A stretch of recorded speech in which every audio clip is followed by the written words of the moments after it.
Let's pray together.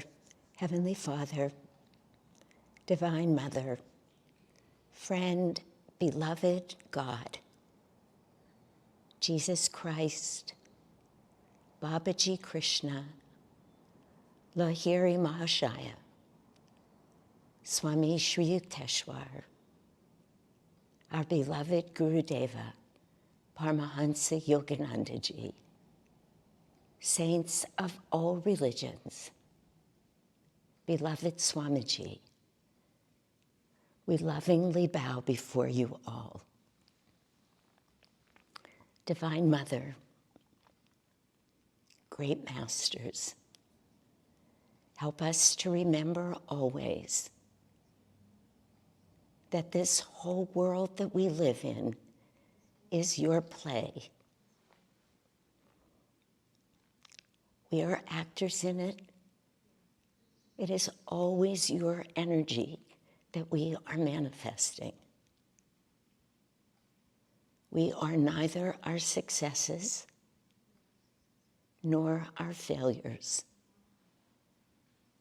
but rather we are always one with thee, in thy love, in thy truth, in that state of super consciousness. Om, peace, amen.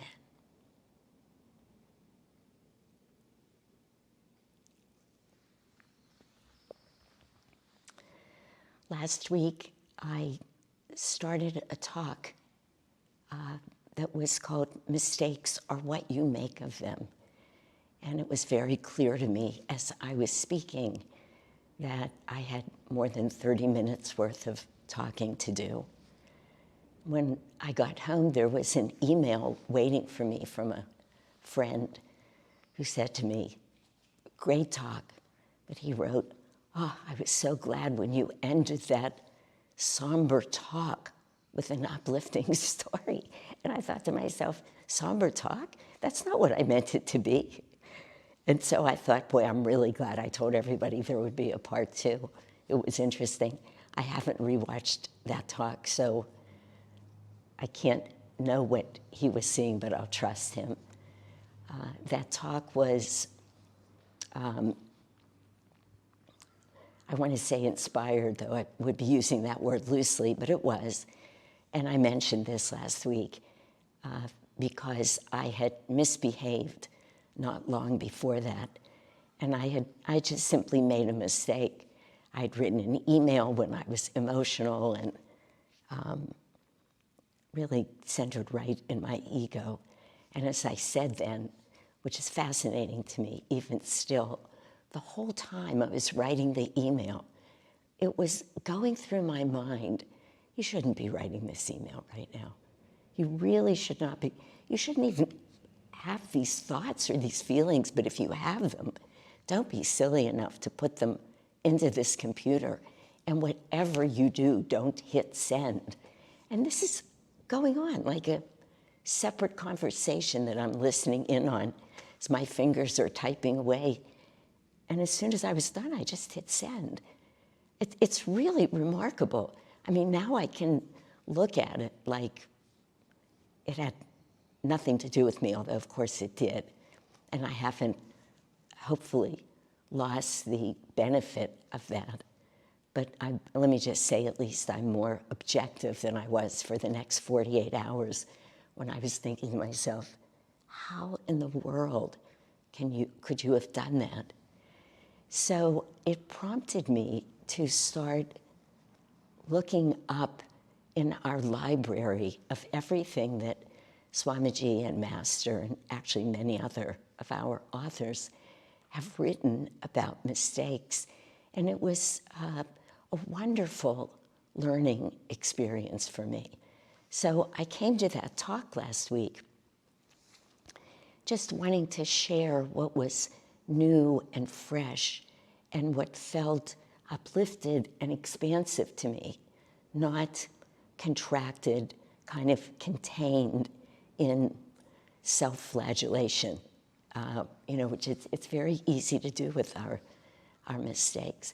And I realized this week, as I was thinking about it, that even the word mistakes, it has such a negative connotation in the West and in the English language. So we grow up, how many times are we told that mistakes are bad, mistakes are bad? Always we're told that. That's what the world thinks. Until I started reading, I mean, the world means our parents, our friends. We take it on very early, and we feel that way ourselves. And then last week, when I was reading everything that all of our great teachers have written, I had that next knowing in a very deep way. It was very freeing, it was very uplifting, which is really the biggest part of what I want to share, is, you know, what Swamiji says very clearly. He says, of course you're going to make mistakes. You're human. You wouldn't be here if you weren't going to make mistakes.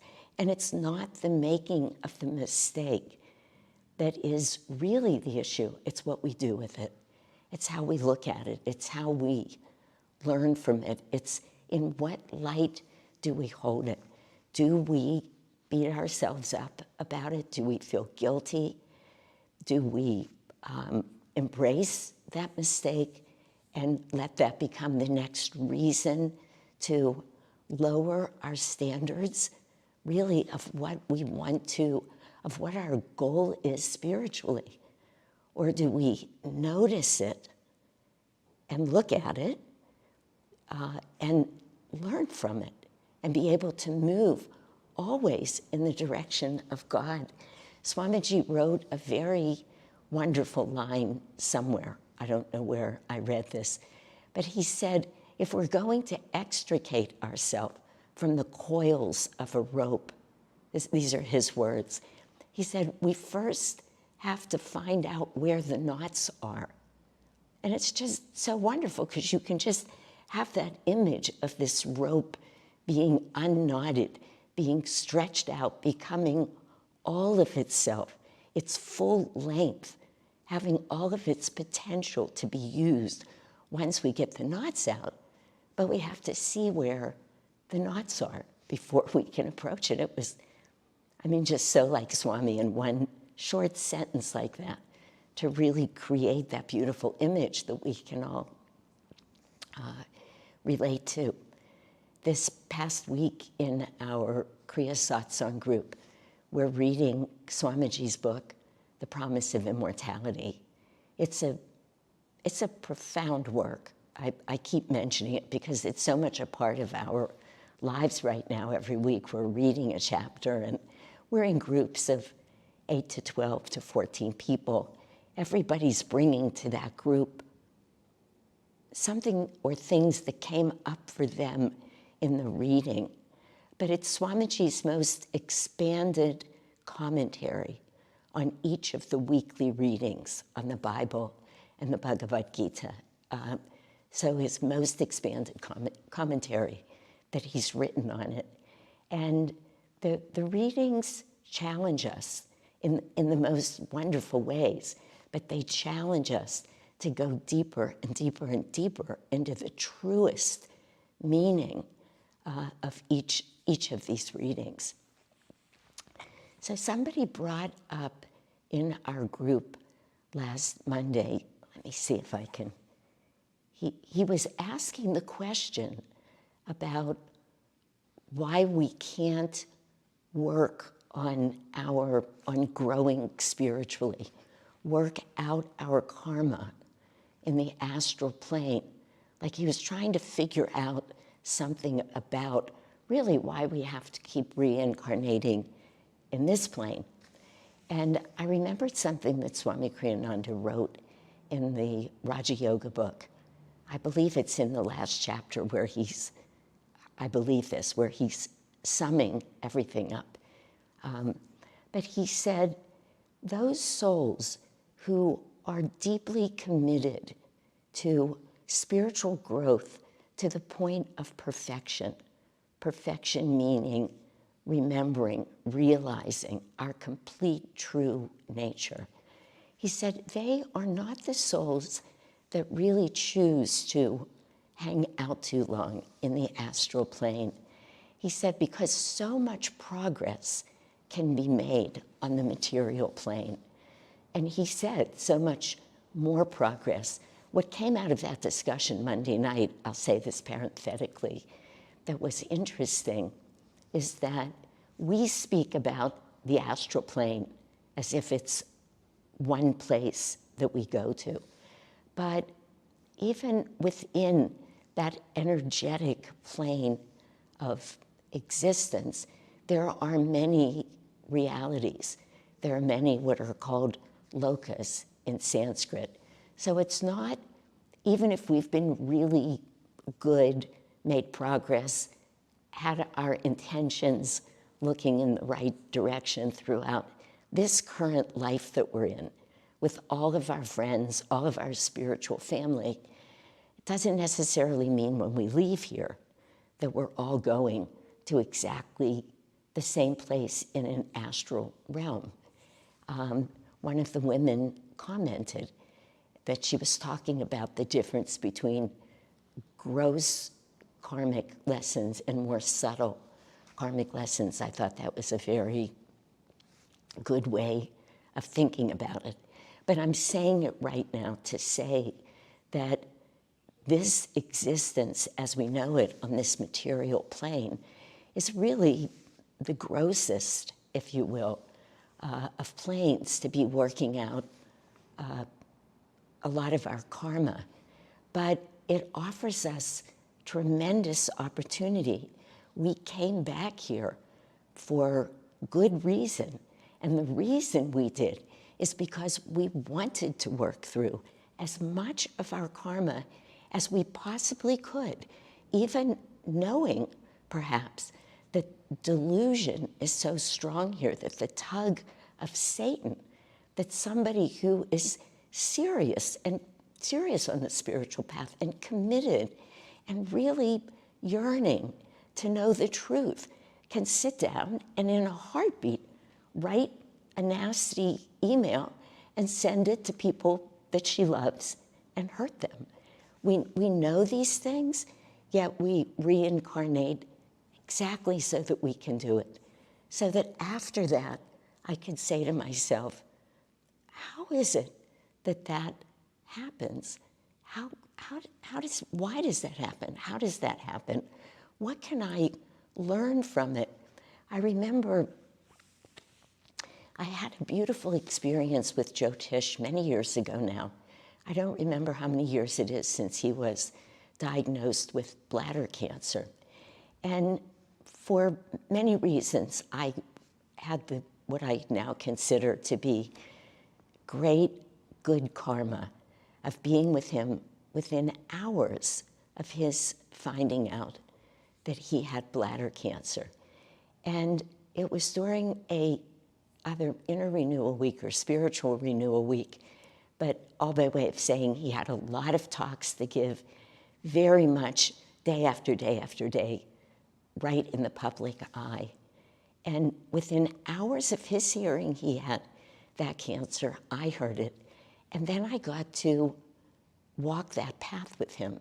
What a gift to me. What I noticed, the extraordinary lesson that if I didn't learn it, I learned a lot from it. I don't want to make it totally past tense, but is he saw that cancer, he owned the cancer, he knew it was his cancer, there was no resistance to it. It was very much a part of his life for a full year while the treatment went on. He was involved in the treatment, but he was never attached to it. He never gave it so much energy, positively or negatively, that he was that cancer. He didn't identify with the cancer. He didn't say, I am that cancer. It was just sort of like, look at this. Okay, this is for me. It came into my life for a reason. And I always had the image that he was standing by the side of a riverbank and a boat came over. He saw it was for him. He stepped on. He took this ride down the river towards some wonderful destination. And when the boat pulled back over to the bank again, he got off and he just kept walking. It had that serene, clearly they were going somewhere, but it just felt so perfectly right. And it was cancer. You know, I've watched a lot of people deal with cancer. It was a real life lesson for me. And it came to me again yesterday because that is what this life is all about. As Swamiji says, this life is a school, and it starts in daycare and it goes through postdoc studies. And we are somewhere in that school, and the tests are what they are. And our almost the opportunity to make some of these mistakes, and they're not just outward. There's sometimes mistaken thoughts that we have, mistaken attitudes that we carry. All of us do, of course we do. Swamiji just says over and over, we know this. We would not be here if this was not the case. And what we're working on, the opportunity to grow is a better way of putting it than making it just sound like work, gets to be more and more and more subtle. That's why it's so surprising when I did something so gross as to write and send that email. It's like, oh boy, I better back up a little and take another look at myself. By and large, the opportunities are more subtle. We have to really become increasingly more aware, and we have to be more willing. We have to realize that they're perfect, they're right there because they are our next step towards our goal. That everything that comes in our path, even the mistakes we make, even as painful as it can be, sometimes even in thought. How many times do we think things that we would not put out into the world? I remember one time, this is a lot of years ago, but I'll say with great humility, obviously, I could have done this last week. I was in a discussion with a friend, and I was talking to her about something that I was working on, and it involved a lot of the church staff. And at the end of the conversation, I said to her, I'm going to trust that you're not going to share this with them. And she looked at me and she said to me, oh, Shanti, don't you think they already know? And it was, you know, it was like somebody suddenly turning the lights on you. It's like, of course they know. Of course we're seeing each other, but we hold that, really a lot of it's shame. We're hiding in a way. And then you're growing spiritually, you read these things that our teachers have written, and it just comes more and more clear. There's nothing to be ashamed about here. We're all making some mistakes. I'm going to make many more mistakes. And that is what Swamiji was saying, precisely why I chose to reincarnate here. The meaningful thing is holding every one of those sort of errors of judgment, of thought, of action at any level, that we hold it up in the light of truth, that we hold it up to God, that we allow our consciousness to be changed so that as we're moving down this river or up this spine, however we want to think of it, that the mistake, the error, whatever it is that we did, however awful it looked, however minor it looked, that the truth of it, holding it in the light, transforming its energy, becomes part of our consciousness. so that it becomes a gift. It's brought to us exactly, perfectly, because there was no other way that we could have made that leap forward in our consciousness, on our spiritual path. Swamiji says this so beautifully. He says, even if we think it's a mistake, we always see later. Not only is it not a mistake, we look and we go, that is the only way I could have learned that. You know, that email that I wrote to my friends turned out to be, it was hurtful. So I want to say that. I hurt people. But in the discussions with my friends, these are my dearest friends. These are people I feel I've been with many, many, many lifetimes. I love them. I love them. In a divine way, but I hurt them. But through the coming back,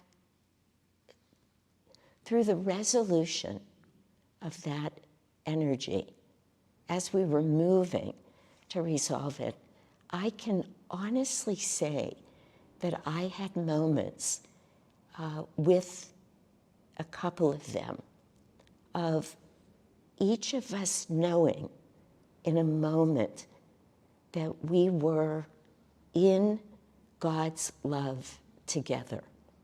Those are rare moments. Those are beautiful moments. Those are the moments that we live for. To just, in one of those conversations, we spontaneously went into a brief meditation because there was no other place to go. So it was an error of judgment. It was egoic. It was many things. But because we were all willing to use it the way we use the way Master says, there are no such things as obstacles on our path. There are only opportunities. And we have to know that. And we have to remember, Swamiji says it so cutely. He says, never think, I might have said this last week, but it's perfect anyway. He said, you can't get away from the law. The police might not get you, but your karma will. And when you think of that, here's another experience that I had once. I have a very dear friend, and she and I were together, and she had borrowed her son's car. And we were in the car coming down a very steep hill, and I tried to say to her, slow down, because I knew at the bottom of that hill, cars frequently hit. But before I could say it, she hit, and we really banged the bottom of the car. And I said to her, we have to get out and look. This is her son's car. She said, oh, there's no damage. I said, sweetie, we don't know that. I was thinking, we could have sprung a little leak and then he'll be out somewhere. It could be dangerous. She just said, nothing's going to happen. It's fine. No. Really went into complete denial. This is her son who she loves. I was worried about her. I said to myself, this is not good karmically. The police might not get you, but your karma will. About a month later, we were traveling together. Let me just say that. And we had rented a car, but we only put it in my name for a lot of reasons. So she was not to be driving this car. But one day she insisted that she wanted to drive the car. I said, it's all on you. You're not insured. She goes, nothing's going to happen. Again, that's not affirmation. That's denial. She takes the car out. She's not gone 15 minutes. She rams into another car. So she comes back. And the woman who she hit pretty quickly gets, probably from how she was behaving or what she said, that she didn't have insurance. So the woman says to her, She didn't do all that much damage, but that woman took her for a lot of money to not file the claim. And I was relieved. I thought, if that's the only karma you get, that's not bad. $2,000, you're off easy. You know, things happen and they're with us karmically. And I want to say this, and once again, I'm going to run out of time, but I want to end up with this in terms of karma. Swamiji talks a lot about people who've had past life experiences. And he said they so often come back and they talk about a review where some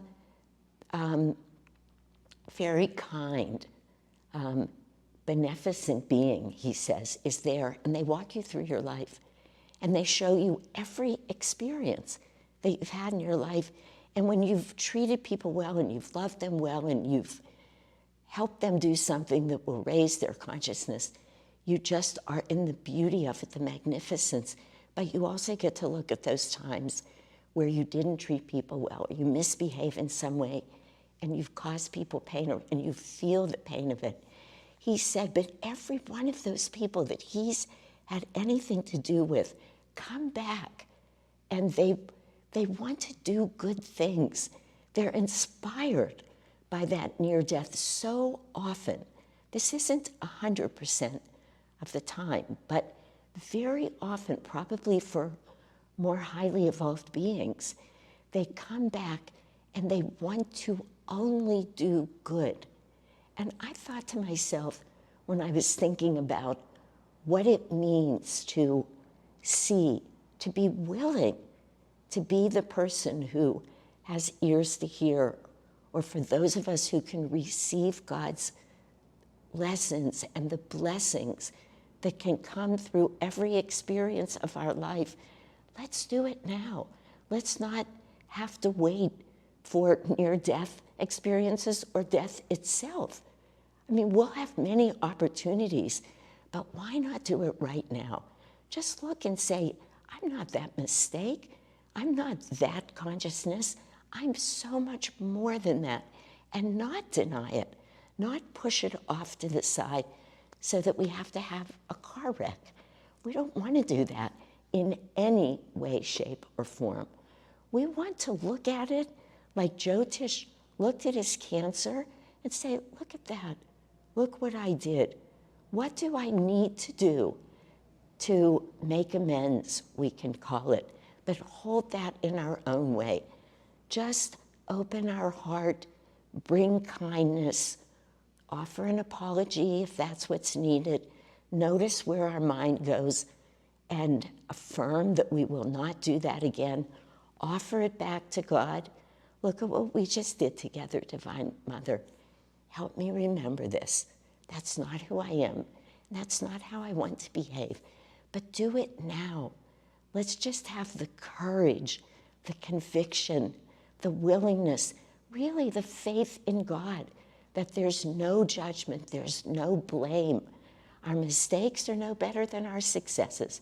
We are neither our successes or our failures. So let's own it all and use it as the pure energy that it is, that we might in this very life be transformed into back to our true nature, our oneness with God. That's what God wants. That's what He's there helping